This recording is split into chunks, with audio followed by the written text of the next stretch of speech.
As we think about what it means to connect in love, what I want to suggest is that when Jesus is the primary connection point of our relationships, that is when we have the strongest and richest relationships. And when our relationships are centered on things that aren't Jesus, we are at risk of having those relationships not be at the level they could be if Jesus was the center. And what I mean by this is, I have a lot of friends, even in church, friends from school, friends from life that I've connected with throughout various activities and events and all sorts of things. And I've made a lot of friends, and some of those friends are Christian and some of them aren't. And what I've found is whenever the thing that we were connected over is removed, most of the time that relationship no longer exists.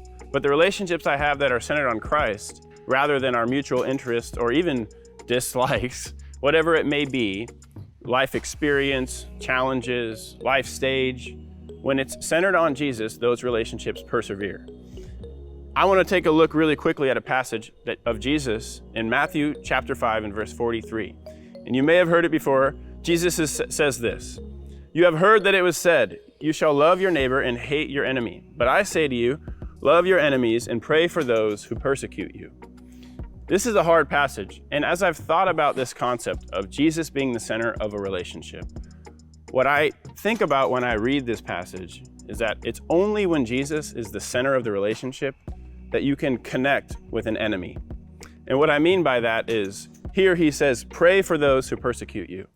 And what's beautiful here is even if that enemy has no desire to connect with you yet, Jesus has a desire to connect the two of you. And so you pray to him, even though that person may persecute you, and Jesus will provide the opportunity to connect and have that relationship. And so as we think about what it means to connect in love, connecting over Jesus is the best way to do that.